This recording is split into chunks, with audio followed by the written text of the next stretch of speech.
Ang kwentong ito ay hango sa totoong buhay. Mula ito sa isa nating kabayan na itago na lang natin sa pangalang Untoy.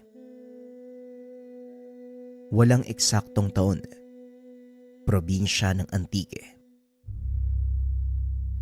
Lahat kayong mga nandito, kailangang sumunod sa utos ng aming commander kung ayaw niyong samain. Kada buwan, mangungulekta kami ng buwis. Pasensyahan tayo sa hindi makakapagbigay. Alam nyo na ako nung mangyayari sa inyo. Wika ng isa sa mga tauhan na ang pangalan ay Dimas. Masyadong malaki ang hinihingi ninyo. Alam nyo namang kakarampot lang ang kinikita ng mga tao sa baryong ito ay babawasan nyo pa. Wika ni Mang Ernesto. Sino yung nagsalita? Tumayo ka. Ulitin mo ang sinabi mo. Magpakita ka sa akin. Akmang tatayo na sana ang matanda. Ngunit pinigilan ito ng isang binata na may bandanang nakapalupot sa leeg. Ako na po, Manong. Maupo po kayo. Ako! Ako yung nagsalita!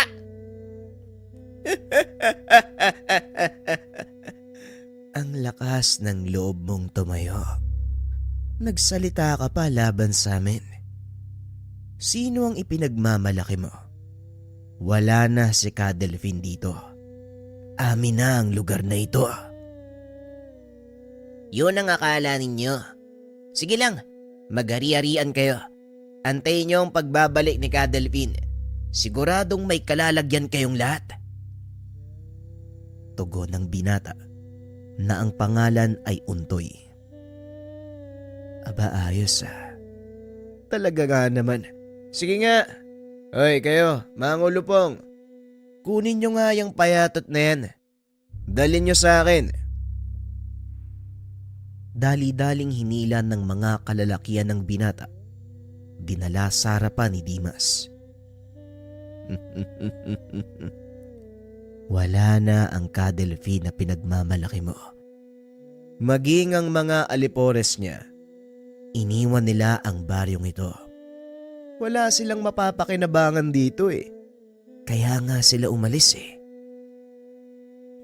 Wika ni Dimas. Tinutukan nito ng baril sa ulo ang binata. Wala ni isa sa mga taga-baryo ang umawat. Maliban na lang sa matanda na nagngangalang Mang Ernesto. Dimas, pakiusap. Huwag mo nang patulan yung bata. Hindi naman lalaban sa'yo yan eh. Sige na, papayag na kami sa gusto niyong mangyari. Huwag mo lang sasaktan si Untoy. Wika ni Mang Ernesto. Binitawan ni Dimas si Untoy. Muling hinarap ang mga taga-baryo. Sa susunod na buwan babalik kami. At siguraduhin niyong maibibigay ang isang sako ng bigas sa bawat pamilya. Pasalamat kayo. Yun lang ang hinihingi ni Commander. Wika ni Dimas. Nagsipag-alisa na ang mga ito. Nilapitan ni Mang Ernesto si Untoy. Ayos ka lang ba, Untoy? Meron bang masakit sa'yo? Bakit pa kasi kinakailangang umalis din na Cadelfin eh? Hindi naman ganito dati sa baryo natin. Kinakatakutan pa nga tayo ng mga tulisan dahil sa kanila. Pero ngayon, wala na. Inaapak-apakan na lang ng mga bandido ang ating pagkatao. Wika ni Untoy. Kaunting pagpapaliwanag at pagbabalik tanaw upang lubos na maunawaan ang kwento. Sa bahaging ito, paslit pa lamang si Untoy. Nakatira si Untoy sa isang lugar na kung tawagin ay Baryo Sandoval. Mangilan-ngilan ang pamilyang nakatira dito. Tanging pangingisda at pagsasaka lang ang ikinabubuhay ng mga tao. Payapa ang lugar sa ilalim ng pamumuno ng Kapitan del Barrio na si Cadelfin. Kilala bilang mabait na pinuno, mabuting kaibigan, ngunit mabalasik na kalaban ng mga bandido. Nagagawa niyang panatiliin ang kapayapaan sa baryo dahil na rin sa tulong ng mga kasamahan. Kilala bilang mahusay na antingero ang pangkat ni Cadelpin. Ginagamit nila ang kakayahan upang ipagtanggol ang mga tao laban sa pang-aapi ng mga bandidong nagagawi sa lugar. Nasa tabing dagat ang baryo at ang karagatang iyon, daanan ng mga manlalakbay mula sa iba't ibang panig ng bansa. May kaunting pantalan kung saan dumadaong ang maliit na barko. Meron ding mga bangka na nagdadala ng kalakal na ipinagbibili sa karatig bayan. At dahil sentro ng kalakalan ang lugar, hindi rin may iwasan ang pananalakay ng mga pirata at tulisan mula sa kabundukan.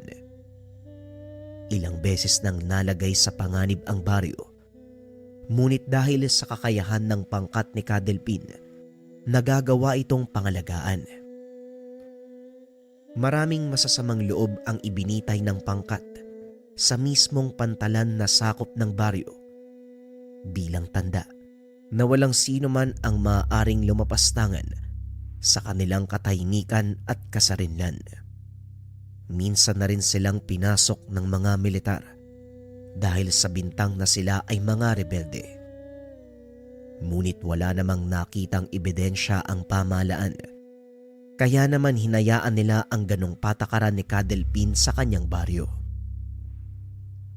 Ngunit kasabay ng paggawa nito ng ingay sa kabayanan, lalong naging mainit ang pangalan ng Ginoo. Madalas silang nakakatanggap ng banta mula sa mataas na tao ng lipunan. At kung minsan, napapahamak pa ang mga mamamayan. Nang mga panahong nasa baryo pa si Cadelpin, nasa edad 8 taon lang itong si Untoy. Nasaksihan ng paslit ang kadakilaan ng pangkat ni Cadelpin, dahilan para tingalain siya ni Untoy. Idolo ni Untoy ang Ginoo. Tinularan ang lahat ng mabuting gawa. Palaging nakabuntot ang paslit kay Cadelpin, lalo na sa tuwing darating ito sa pantalan, kasama ang kanyang pangkat mula sa paglalayag. Ano, Untoy?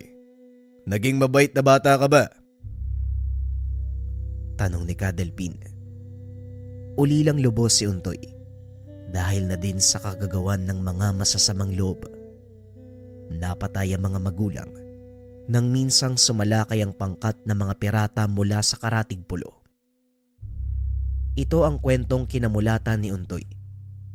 Ngunit lingid sa kaalaman ng paslit na may mas malalim pang dahilan ang nangyari sa kanyang mga magulang. Simula noon, kinupkup na ni Mang Ernesto ang paslit. Nagmamay-ari ng munting bahay inuman sa pantalan ng matanda. Dahilan kung bakit napalapit si Untoy kay Cadelpin. Oo naman, Cadelpin. Ano, ibibigay mo na sa akin yung sarili kong agimat? Sige na, oo. Para makasama na ako sa inyo. Kaya ko naman eh. At saka, malakas naman ang pangangatawan ko eh. Tugon ni Untoy. Talaga nga ba? Kaso lang, hindi kami nangangailangan ng tagahugas ng pinggan. Hindi ka rin naman marunong magluto. O paano yan? Anong gagawin mo kapag maglalayag kami?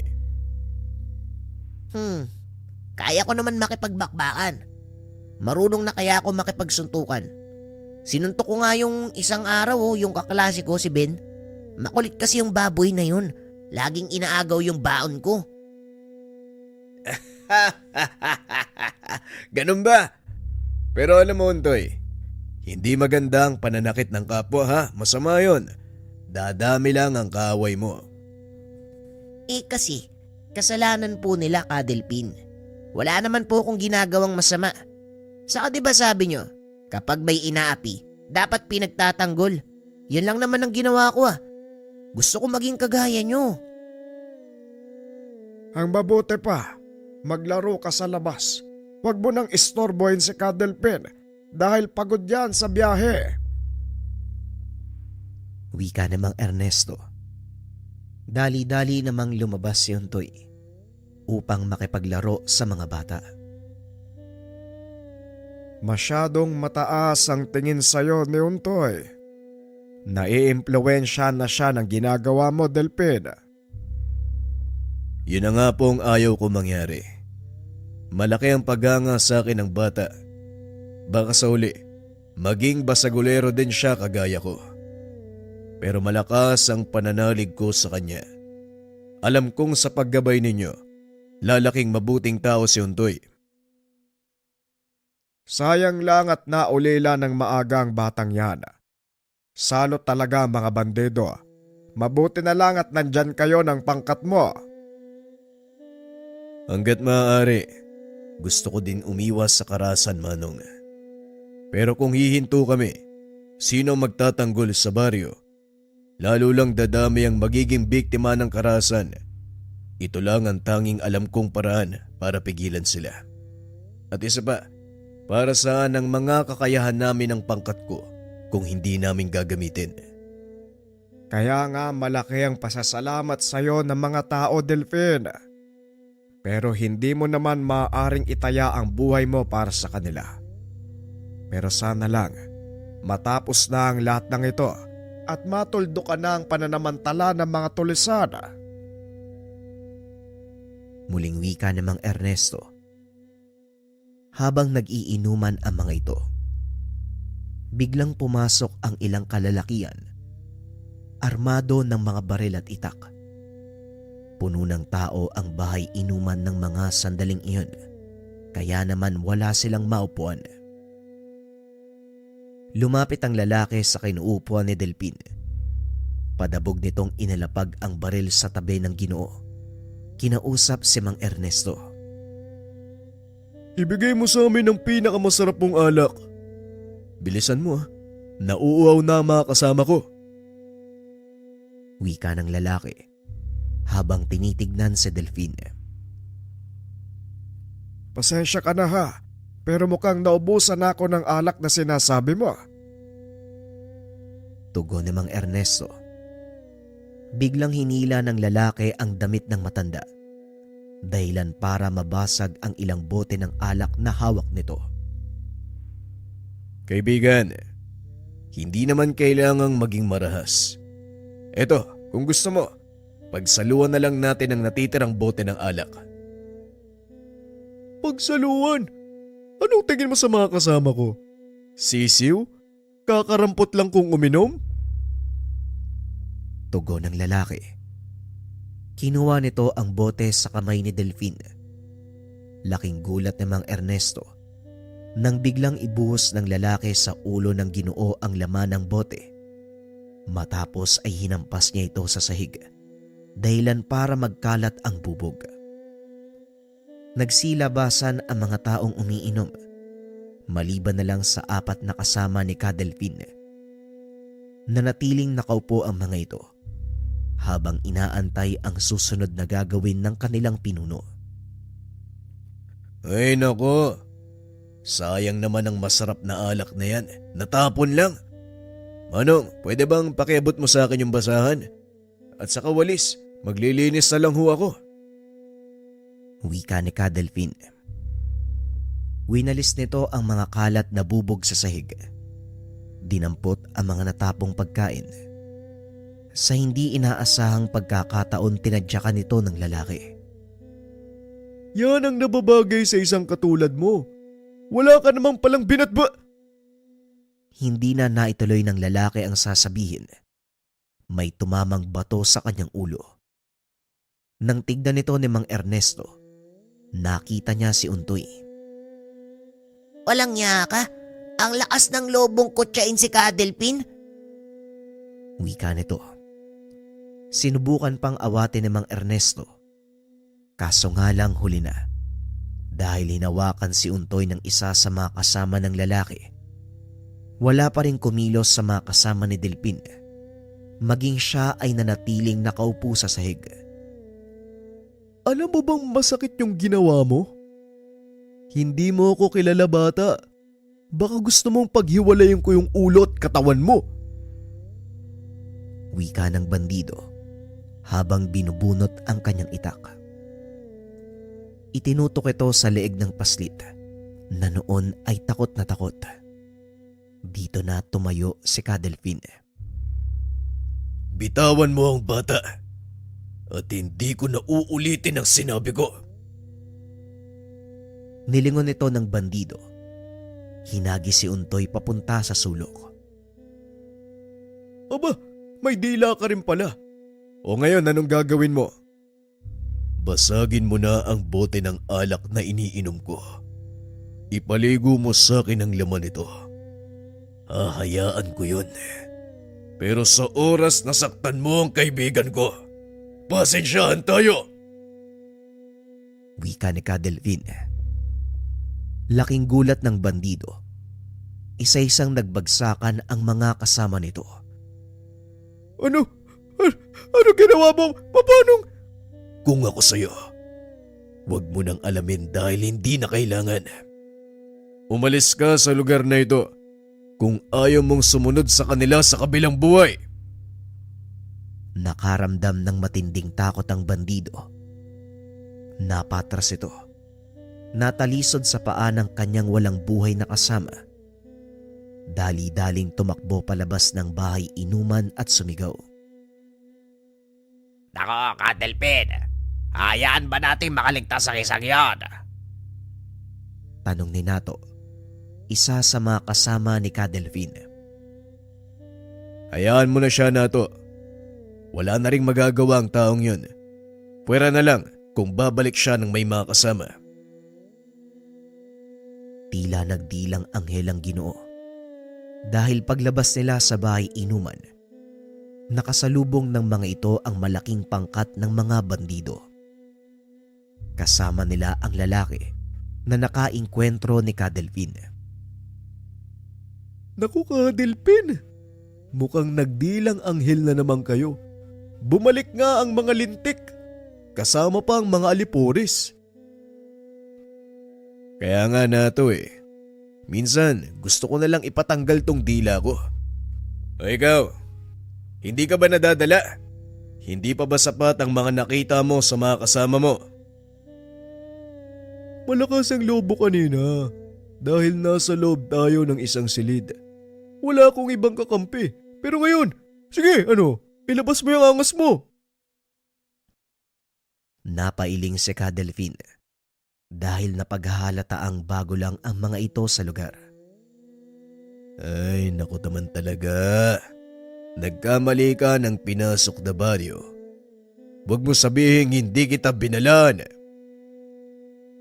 Wika ni Ka Delfin. Biglang nagsipagsugod ang mga bandido. Ngunit hindi pa man nakakalapit ang mga ito. Bumagsak na ang ilan sa kanila. Hindi malaman ng mga kalaban kung saan nanggagaling ang puwersang nagpapabagsak sa kanyang mga kasama.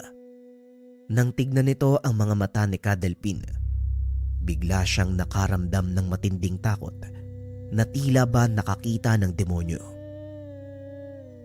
Sinabi ko na to kanina, pero uulitin ko. Umalis na kayo sa baryong ito.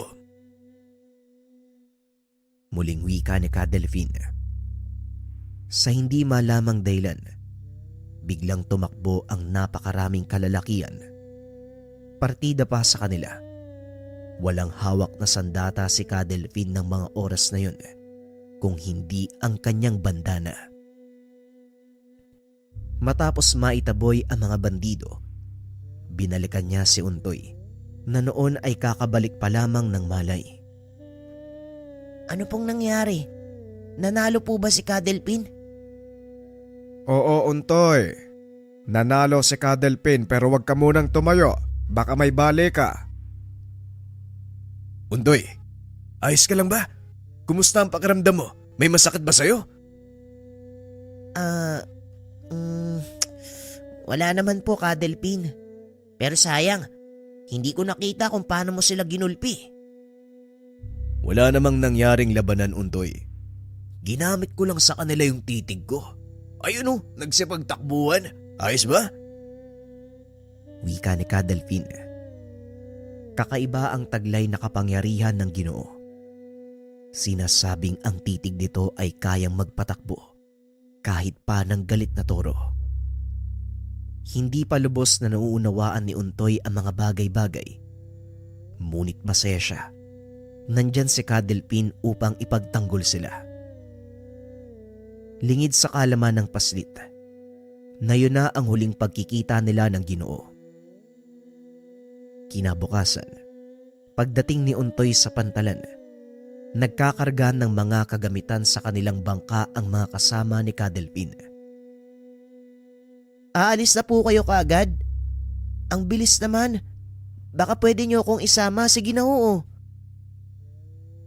Naku Untoy, hindi pa namin kailangan ng kasama kaya pasensya ka na ha. Kumpleto pa kami ngayon eh. Tugon ni Kadelpin. Ang sabihin mo, ayaw mo akong kasama dahil payatot ako at hindi ako marunong makipaglaban. Yun lang yun. Huwag ka na magpalusot. Hindi ganun Untoy. Ang totoo, hanga nga ako sa iyo eh. Sobrang tapang mo. Biruin mo, binato mo yung ulo ng bandido. Mas malaki sa iyo yun ah. Wika ni Kadelpin. Pilit nitong inaalo ang binata dahil alam niyang sasama ang loob nito. Sa oras na malamang maaari silang matagalan bago makabalik o maaaring hindi na. Sige na, Kadelpin. Isama niyo na ako. O sige, ganito na lang. Iiwan ko sa iyo ang bandana ko. Ingatan mo yan ha. Dahil yan lang ang kaisa-isa kong kayamanan. Sa oras na bumalik ako, doon mo ibigay uli sa akin. Ano, ayos ba? Pero bakit mo binibigay sa akin tong bandana mo? Pwede mo naman pong itago yan dun sa kwarto ng bangka mo ah. Sa'yo ko iahabilin. Dahil alam ko na kaya mong ingatan ng kaisa-isang kayamanan ko. Sige na Untoy, hanggang sa muling pagkikita, ingatan mo ang sarili mo. Ito ang mga huling kataga na narinig ni Untoy mula kay Kadelpin. Simula noon ay hindi na bumalik ang Ginoo. Balik tayo sa kasalukuyan. Alam kong hanggang ngayon, umaasa ka pa rin na babalik si Kadelpin at ayokong kunin sa iyo ang pag-asa Untoy. Pero harapin mo ang katotohanan. 20 taon na ang nakakalipas. Alam ko po Manong, pero umaasa pa rin ako na babalik si Kadelpin, gaya ng pinangako niya sa akin. Pangahawakan ko ang pangakong yon dahil kilala ko siya at alam kong tutuparin niya. Ay nako Untoy, o siya. Mauna na ako sa pantalan.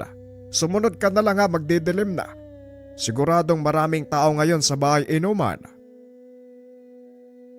Wika namang Ernesto. Nanatiling nakaupo si Untoy sa sulok habang pinagmamasdan ang paligid. Bumabalik sa alaala ng binata ang mga panahong mapayapa ang lugar at hindi nababalot ng takot ang mga tao. Uy Untoy, nandito ka lang pala. Kanina pa kita hinahanap eh. Tara, samahan mo ko manghuli ng alimango. Wika ni Ben, kaibigan ni Untoy. Nako Ben, pasensya ka na. Kailangan kong tulungan si Mang Ernesto sa pantalan eh. Susunod na lang ako. Ganun ba? E di, puntahan na lang natin si Mang Ernesto. O sige, ikaw ang bahala. Akmang tatayo na ito nang mapatingin siya sa gawing dulo ng plaza. Nakita nito ang pamilyar na figura ng isang lalaki. Natatakpan ng itim na bandana ang mukha nito, kaya hindi niya masyadong makilala. Hoy, sino bang tinitignan mo dyan? Tara na! Sandali lang. Nakikita mo ba yung taong yun? Hindi ba parang si Kadelpin? Sa palagay ko parang hindi naman. Yang ka na naman Untoy. Tanggapin mo na. Tinalikuran ni Kadelpin ang bayang ito. Hindi na siya babalik pa. Wika ni Ben. Hinatak ni Untoy ang kwelyo nito. Laking gulat ng kaibigan dahil galit na galit ang binata. Bawiin mo ang sinabi mo, Ben. Hindi totoong tinalikuran ni Ka Delphine ang baryo. Nangako siyang babalik at pangahawakan ko yun. Tugon ni Untoy. Pinagtitinginan na ito ng mga taong naroon. Kilala nila si Untoy. Alam ng mga ito na sa oras na kontrahin ang sinabi ng binata, siguradong magkakagulo sa lugar. Sa kabila ng pagiging patpati ni Untoy, mahusay ito sa pakikipaglaban dahil na rin sa impluwensya ni Ka Delphine sa kanya. Nagpursige ang binatang matutong humawak ng sandata sa sariling paraan. O siya, pasensya na, Untoy. Hindi ko na ulitin. Binabawi ko na ang sinabi ko.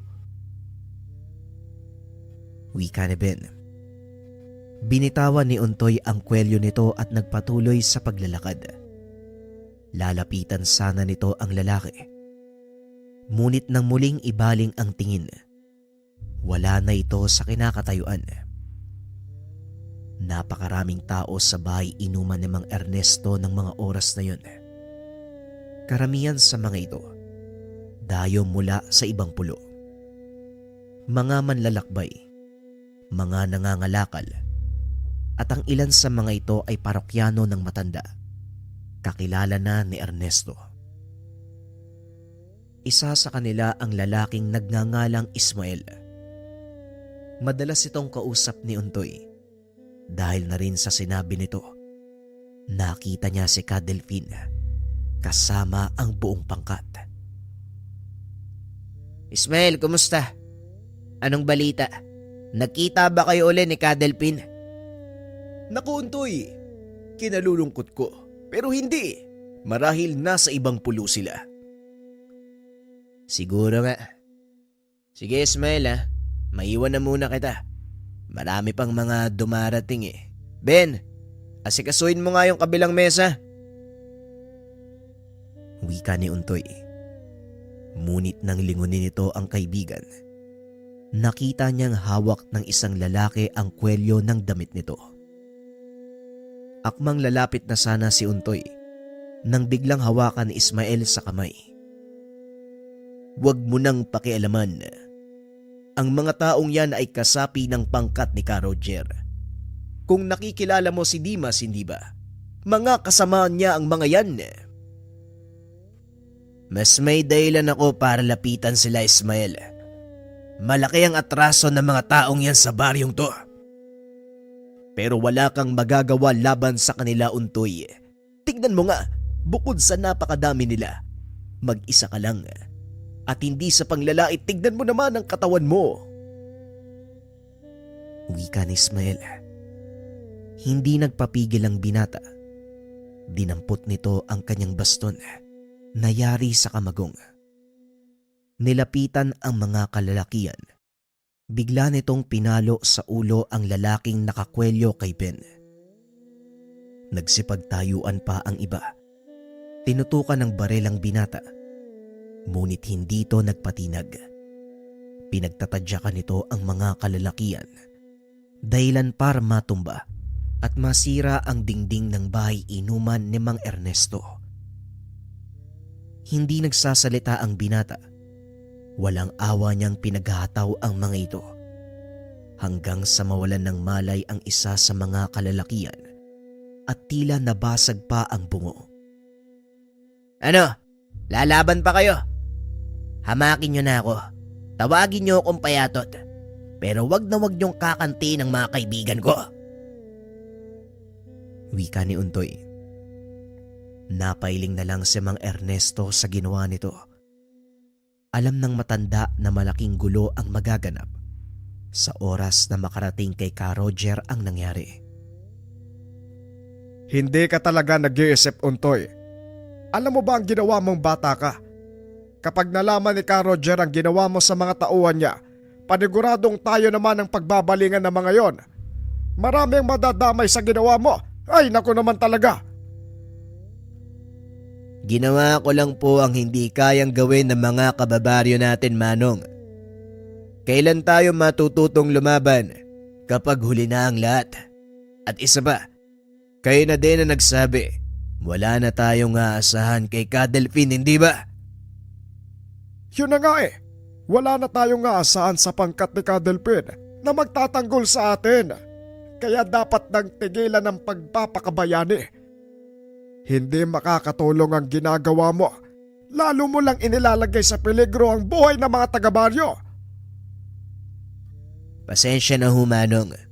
Pero hindi po ako mangmang at mananatiling tahimik sa isang sulok habang nakikitang inaapi ang ating mga kababaryo. Kung hindi na babalik si Kadelphin, siguro panahon na para may humalili sa kanya. Hindi mo lamang sinasabi mo, Untoy. Kaya pakiusap lang itigil mo na ito bago pa manganib ang buhay ng mga tao dahil sa kagagawan mo. Hindi, Manong. Pasensya na. Pero sa pagkakataong ito, ako naman ang pakinggan nyo. Tugon ng binata sabay labas ng lugar. Kinabukasan, maagang nagpunta sa taniman si Untoy para mag-ani ng mga gulay na dadalhin sa pantalan. Ito ang araw ng pangolekta ng buwis ng pangkat nila Dimas. Kaya lahat ng mga taga-baryo nagkukumahog na maipon ang kanilang mga produkto. Habang namimitas, natanaw ng binata ang malaking pangkat ng mga bandido. Lahat sila ay pababa ng kabuntukan. Naku, nandito na yung mga buhaya. Wika ni Ben. Nagulat ang binata dahil bigla itong sumulpot. Pambira ka naman, Ben. Bakit ba ang hilig mong sumusulpot na lang bigla? Ang laki ng katawan mo pero hindi kita nararamdaman. Pasensya ka na. Abala ka sa panunod kaya hindi mo ko napansin eh. Pero mukhang ang dami nila. Ang dami nila, Untoy, oh. Nakikita ko madami sila. Mukhang alam ko ang pakay nila, Ben. Bilisan mo. Tulungan mo akong buhatin ang mga naani kong gulay. Wika ni Untoy. Dali-daling bumaba ang dalawa sa baryo. Nagpunta ang mga ito sa pantalan. Naroon ang pangkat ni Dimas. Nagtipo na rin ang mga tao. Nakita ng binata ang isang lalaking may mahabang balbas. Nakatayo lang ito sa likod ni Dimas habang pinagmamasdan ang paligid. Bago namin kunin ang iyong mga buwis, may isang katanungan ako. Sino sa inyo ang gumulpe sa mga tauhan ko? Wika ng lalaki. Ang mabuti pa, ipresenta mo ang iyong sarili. Dahil kung hindi, lahat kayo mananagot. Wika ni Dimas. Naku, Untoy, mukhang ikaw yata yung hinahanap nila eh. Hayaan mo lang sila. Sigurado naman mo lang magsasalita sa mga kababaryo natin eh. Tugon ni Untoy. Tahimik pa rin ang mga taga-baryo. Kaya naman inisa-isa ni Dimas ang mga ito. Nagpipigil lang si Untoy. Nag-aalala ito na baka madamay ang mga tao kung sakaling magkamali siya ng galaw. Anak nang, nakalimutan ko pa sa bahay ang kamagong ko. Ben, baka pwede mong kunin sandali. Total, magaling ka naman sa pagpuslit, di ba? Wika ni Untoy. Marahang naglakad si Ben, papasok sa bahay inuman ni Mang Ernesto. Kinuha ang pamalo ni Untoy. Pasimpleng naglakad pabalik nang biglang magsalita ang isa sa mga bandido. Itinuro nito si Untoy. Nabaling naman ang tingin ni Dimas sa binata. Ikaw? Anak nang, yung itsura mo, bakit ba ang sakit mo sa lalamunan? Ka Roger, ako nang bahala sa isang to. Wika ni Dimas. Napagtanto ng binata na ang kasama ni Dimas ng mga sandaling iyon Walang iba kung hindi ang pinuno ng kanilang pangkat, si Ka Roger. Sandali lang. Sinasabi mo bang ginulpi kayo ng patpating bata dito? Di mas tumabi ka sa daranan ko. Binata, maaari mo bang sabihin sa akin ang pangalan mo? Wika ni Ka Roger habang naglalakad papalapit kay Untoy. Hindi na mahalaga ang pangalan ko. Total, hindi mo naman matatandaan yun. Umalis na kayo sa baryo. Tugon ni Untoy. Yan ang gusto ko. Matapang. Kung ikaw man ang gumulpe sa mga tauhan ko at pumatay sa isa sa kanila, pinanga mo ko. Pero hindi ako naniniwala. Gusto ko makita ng sarili ko mga mata kung paano mong ginawa. Malay mo, manalo ka. At kapag nanalo ko, anong gagawin nyo? Ikaw, ano bang gusto mong mangyari o premyo? Lubayan nyo ang baryong ito sa oras na matalo ko ang tauhan mo. Alis kayo sa lugar na ito at hindi na makakabalik pa. Nanlaki ang mga mata ni Mang Ernesto nang marinig ang sinabi ni Untoy. Ngunit hindi niya ito magawang pigilan. Sa tuwing magtatangka siyang kumilos, tinututukan ng baril ng mga bandido. Alam mo iyo, ang pantalang ito ay napakayabong. Lalong-lalo na pagdating sa ekonomiya. Sentro ito ng kalakalan. Medyo mahirap ang hinihiling mo. Kaya tataasan ko ang pusta. Sa oras na manalo ka, ibibigay ko sa iyo ang barko ngayon.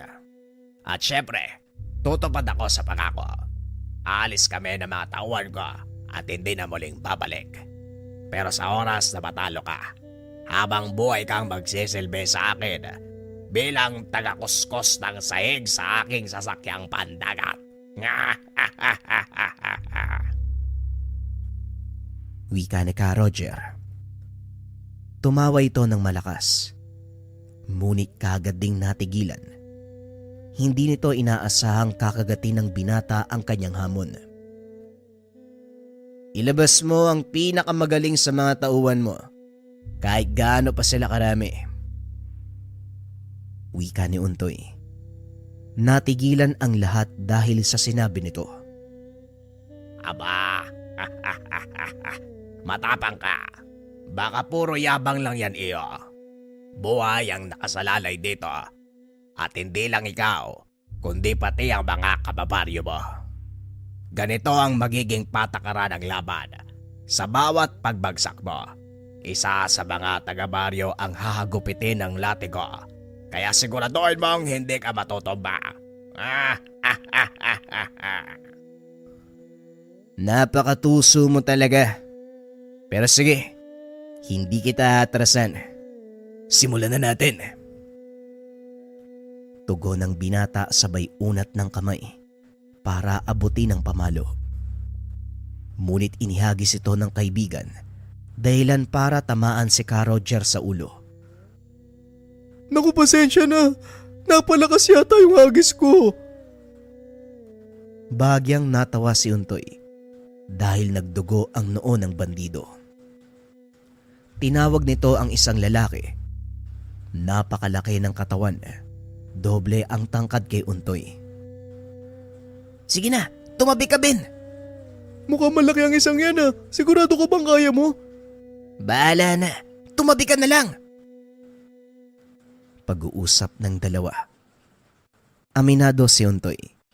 Kinakabahan siya ng mga sandaling iyon. Ngunit wala nang magagawa. Hindi na siya maaaring umatras. Laking gulat ng binata dahil biglang sumugod ang lalaki. Isang malakas sa suntok ang pinakawalan nito. Mabuti na lang nakailag ang binata at ang bariles na nasa likod ang tinamaan. Halos madurog ito sa sobrang lakas ng pagkakasuntok. Alam ni Untoy na hindi nagbibiro ang kalaban, kaya naman naging maingat ang binata. Sunod-sunod na atake ang binitawan ng kalaban. Ngunit lahat ng ito ay nailagan ni Untoy. Hanggang sa makakuha ng tiyempo ang binata. Pinalo niya ito sa likod ng ulo, dahilan para mawala ng balanse ang lalaki at matumba. Tumama ito sa nakatayong tulos, na naging dahilan ng agarang pagkamatay. Magaling. Nanalo ka sa unang laban. Tingnan natin kung mananalo ka pa sa susunod. Alisa, ikaw ang lumaban. Wika ni Ka Roger. Nanlaki ang mga mata ni Untoy dahil babae ang sunod na makakalaban. Pasensya na. Tumawag ka ng ibang mandirigma. Hindi ako pumapatol sa babae.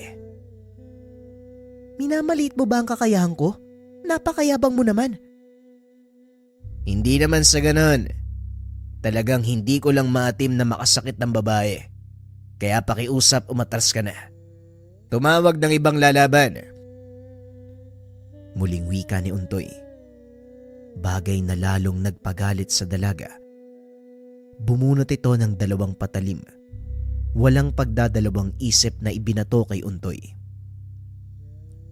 Mabilis namang nahawi ng binata ang mga sandata gamit ang kanyang baston. Ngunit napakaliksay kung kumilos ni Alisa. Isang malakas sa suntok ang tumama sa mukha ng binata, dahilan para matumba ito. At gaya ng sinabi ni Ka Roger, isa sa mga taga-baryo ang hinagupit ni Dimas. Dito na nagsimulang kumawala ang galit ng binata. Sinabi ko nang hindi ako pumapatol sa babae. Pero kung mapapahamak ka mga kaibigan ko dahil sa prinsipyong ito, ako na mismo ang babali. Wika ni Untoy. Dali-dali itong tumakbo papunta kay Alisa. Hindi naman napagandaan ng dalaga ang gagawin ng binata. Hinila nito ang damit ng dalaga dahilan para mapunit ito. Lumantad ang maselang pang itaas na bahagi ng katawan. Dahil dito, hindi makakilos ng maayos si Alisa. Sunod-sunod na atake ang binitawan ni Untoy hanggang sa mapalood niya ito. Sumuko ka na dahil hindi ako magdadalawang isip na patayin ka ngayon. Galawin niyo na ako. Punuin ng latay ang katawan. Huwag niyo lang sasaktan ng mga taong malapit sa akin.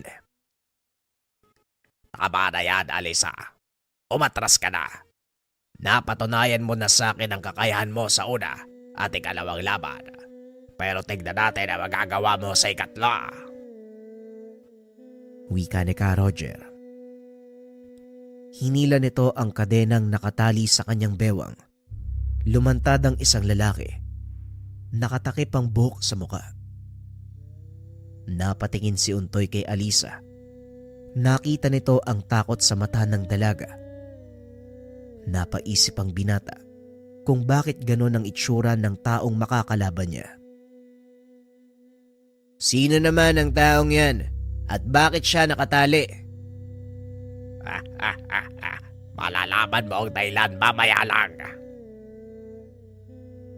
Tugon ni Ka Roger. Sabay tanggal ng kadena sa kamay nito. Nagsipag-atrasan ang mga bandido nang itaas ng lalaki ang kanyang kamay para mag-unat. Sa isang kisap mata, biglang naglaho ang lalaki sa paningin ni Untoy. Nagulat ang binata nang bigla siyang tumalsik. Tumama sa isang puno, dahilan para mawala ito sa ulirat. Ngayon nasagot na ba ang tanong mo? Kayong lahat, nagustuhan niyo ba ang munting palabas na ito? Panoorin niyo kung ano ang mangyayari sa mga nagpapakabayani. Wika ni Ka Roger. Biglang sinakal ng lalaki si Untoy at marahang itinaas. Hindi makawala ang binata dahil sa lakas ng pagkakahawak nito sa kanya. Walang ano-ano. Bigla na lang naputol ang kamay ng lalaki. Napasigaw ito at nagwala. Maya-maya ay napahinto ito at gumulong ang ulo sa lupa. Pasensya na kung nahuli ako ng dating, Untoy. Nanlaki ang mga mata ni Untoy dahil ang lalaking iyon walang iba kung hindi si Eneus, isa sa mga tauhan ni Cadelphine. Eneus, ikaw ba talaga yan? Sinasabi ko na nga ba eh. Oo, ako to, Untoy. Wala namang ibang may kakayahan na gumamit ng mutya ng kidlat dito, di ba? Ako lang. Mamaya na kayo magkumustahan, Ineos. Huwag mo nang patagalin pa. Tapusin mo na ang mga yan. Wika ni Nato. Hindi mailarawan ng binata ang saya ng mga sandaling iyon. Sa wakas, nagkatotoo ang kanyang sinabi. Tinupad ni Cadelphine ang kanyang pangako. Naghiyawan pa ang mga tao, lalo pa nang makita ang pamilyar na figura ng isang lalaki. Isinisigaw ng mga ito ang kanyang pangalan. Cadelphine, paano ito nangyari? Hindi maaari. Patay ka na. Pinatay kita. Wika ni Ka Roger. Masyadong matigas ang ulo mo, Ka Roger. Walang demonyong basta-basta na lang namamatay. Wika ni Cadelphine. Naglabasa na din ang dalawa pa sa mga tauhan nito. Pinagsusugod ng mga bandido. Nakatitig lang si Untoy sa Ginoo habang nakikipagbuno ito kay Ka Roger. Tama ang sinabi mo, Untoy. Bumalik nga si Cadelphine. Diba? Sabi ko sa inyo hindi tayo papabayaan ni Cadelphine. Wika ni Untoy. Matapos ay nawalan ito ng malay. Nagising na lang si Untoy. Nasa loob ng kanyang silid. Nakaupo sa tabi ng higaan si Cadelphine. Sandali lang, huwag ka munang bumangon. Nabalian ka ng tadyang, kaya medyo masakit yan. Pero pinahanga mo ko, Untoy. Sinabi sa akin ng mga taga-baryo ang ginawa mong pagtatanggol sa kanila. Wala ho yun. Ginawa ko lang po ang dapat. Gaya ho ng mga tinuro mo sa akin. Pero teka, anong nangyari kay Ka Roger? Hinatulan na ng kamatayan si Ka Roger, pati na rin ang mga tauhan niya. Ang ilang sumuko, nakakulong sa bodega sa Pantalan. May kasama silang dalaga, di ba? Alisa yata ang pangalan nun. Sino dun? Yung kamuntikan mong hubaran ng pangitaas. Oo, kasama siya sa mga sumuko. Teka, bakit mo na itanong? Wala naman ho. Nakakapanghinayang lang yung husay niya sa laban. Ginamit niya sa maling pamamaraan Pero maiba ako. Bakit ngayon lang ho kayo bumalik? Mahabang kwento, Untoy. Magpagaling ka. Doon ko ipapaliwanag ang lahat habang nasa daan tayo. Nanlaki ang mga mata ng binata nang marinig ang sinabi ni Cadelphine. Ibig sabihin, kasama na ako sa grupo niyo. Aba syempre naman, matagal ka ng kasapi ng pangkat ko. Nakalimutan mo ba yung bandanang ibinigay ko sa'yo? At yung malaking galyon, nakikita mo ba, Untoy? Tignan mo ang kanyang watawat. Hindi ba kakulay ng bandana mo? Wika ni Cadelphine habang nakaturo sa bintana. Tanaw mula doon ang pantalan at ang galyon na sinasabi ni Cadelphine. Pero bakit kulay puti ang watawat mo? Ang ibang manglalakbay, kung hindi pula, itim. Ibang klase ka talaga, Cadelphine. Ang puti ay sumisimbolo ng kalinisan at kapayapaan. Hindi naman kami naglalayag para maghanap ng gulo. Simbolo lang ang watawat na yan. Palatandaan ng ating samahan na ang tanging hangad, kalayaan at kapayapaan. Tugon ni Cadelphine. Ilang linggo ang nakalipas. Tuluyang gumaling ang pinsala ni Untoy. Sa loob ng mahabang panahon, muling nakadama ng kasiguraduhan ang kanilang baryo. Bumalik na din sa dati ang lahat, maging ang sigla ng mga tao.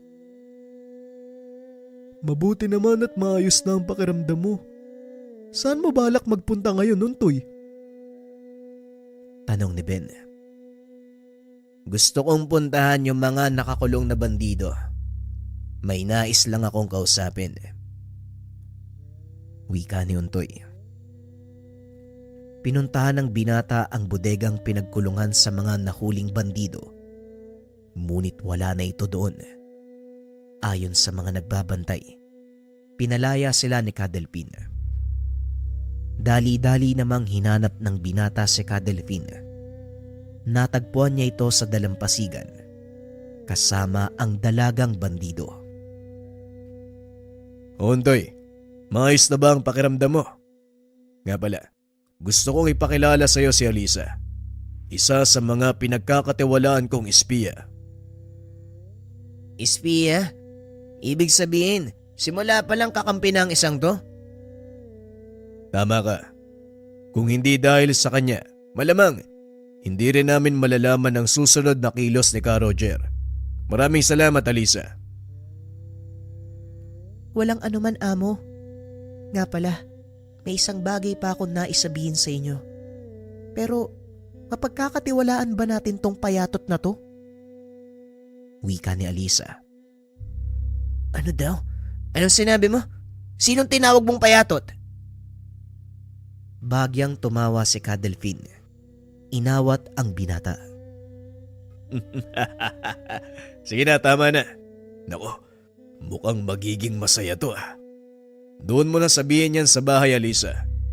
Untoy, gusto mo bang sumama? Tanong ni Cadelpin. Kagad namang sumunod ang binata. Pagdating sa tahanan, nakita ni Untoy si Eneus, pati na rin si Nato. Oh! Nandito na pala ang bayani ng baryo. Pagpupugay sa bayani. Wika ni Eneus. Sabay buhos ng tubig sa ulo ng binata. Anak ng Eneus naman. Kahit kailan talaga, hindi ka na nagbago. Reklamo ni Untoy. Magaling ang ginawa mo. Pinahanga mo ko, Untoy. O siya, tama na ang kalokohan nyo. Magsipaso kayo. May pag-uusapan tayong seryoso. Wika ni Cadelpin. Nang maisara ang pintuan ng tahanan, nagsimula nang magsalaysay si Alisa. Mapanganib si Ka Roger. Hindi basta-basta ang puwersa niya. Sa hula ko, 1,000 ang taong nasa ilalim ng kanyang pamumuno. Ang nakita niyong puwersa, wala pa yun sa kalingkingan ng kabuuan ng armada. Napatay na natin si Ka Roger eh. Ano pang dapat katakutan? Tanong ni Eneus. Tama ka, Manong Eneus. Napatay nga natin si Ka Roger. Ngunit buhay pa ang kapatid niya, si Commander Isigani. Siya ang namumuno sa kabuuan ng armada sa ngayon at paniguradong nakarating na sa kanya na namatay na ang kapatid niya. Siya ang dapat nating pagandaan. Nakita mo na ba ang Commander Isigani na ito? Minsan, amo, isang beses ko lang nakita si Commander Isigani. Masasabi kong sagad sa buto ang kasamaan ng taong yun. Maliban sa napakalaking puwersa sa ilalim ng kanyang pamumuno, may kaalaman din siya sa pambabarang. Kung naaalala niyong lalaking nakalaban ni Untoy, isa yon sa mga gawa ni Commander. Narinig niyo ang sinabi ni Alisa. Siguro naman, hindi pa pumupurol ang mga kakayahan niyo pagdating sa lihim na karunungan. Eneus, kumusta ang lagay ng mutya ng kidlat mo? Maayos naman po, amo. Tugon ni Eneus habang pinapakislap ang kidlat sa kanyang patalim. Mahusay. Ikaw naman, Nato. Kumusta ang dulugdog na nasa pangalaga mo? Walang pinagbago, amo. Lalo pa itong lumakas. Tugon ni Nato. Inaantay ni Untoy na tawagin ni Cadelpin ang pangalan niya bilang isa sa mga kasapi. Ngunit nanlumo ito nang magsalita ang pinuno. Nakakalungkot lang dahil hindi na natin kasama si Franco. Ito ang dahilan kung bakit kailangan ko ang presensya mo, Untoy. Eto, tanggapin mo ang mutya ng San Telmo ni Manong Franco mo. Saka huli-huli ang hininga ng taong yon. Hiniling niya sa akin na ipamana sa iyo ang kanyang mutya. Wika ni Cadelpin. Nabalot ng kalungkutan ang silid nang mabanggit ang tungkol kay Franco. Isa ito sa pinakamalapit kay Untoy. Ipinangako nito sa binata na sa oras na bumalik siya, ituturo niya kay Untoy ang tamang paggamit ng bastong kamagong. Si Manong Franco ang nagbigay sa akin ng baston. Utang ko rin sa kanya ang lahat ng nalalaman ko sa pakikipaglaban. Silang dalawa ni Cadelpin ang nagturo sa akin kung paanong ipagtanggol ang sarili ko. Pangako, Cadelpin, gagamitin ko sa kabutihan ng mutyang ito. Tugon ni Untoy. Humiling ng panandali ang katahimikan ng binata para makapag-alay ng panalangin sa nalagas na kasama. Matapos nun, ipinagpatuloy na ang pag-uusap. Hindi biro ang puwersang kakarapin natin. Kulang na kulang tayo kung bilang ang pag-uusapan. Kaya ang pinakamabisang paraan na nakikita ko sa ngayon, hanapin ang kanilang lungga at bulabugin sila. Mapanganib ang iniisip mo, Amo, pero mukhang magiging epektibo. Kailangan lang natin ng taong nakakaalam ng kanilang kinaroroonan. Wika ni Eneus. Hindi ba espiya si Alisa? Wika ni Untoy. Napatingin ang lahat sa kanya dahil hindi nila akalain may isip ng binata ang tungkol sa bagay na yon. Tama ka. Pwede kong pasukin ang kanilang kuta nang hindi ako pinag-iinalaan. Magandang ideya. Untoy, bakit hindi mo samahan si Alisa? Total ikaw naman ang nakaisip nito at ito ang pinakauna mong misyon. Nanlaki ang mga mata ng binata. Hindi nito akalaing sasabihin nito ni Cadelpin. Teka muna, Cadelpin. Bakit naman ako? Parang ayaw yata, Amo eh. Ako na lang po mag-isa yung lalakad. Duwag naman pala to eh.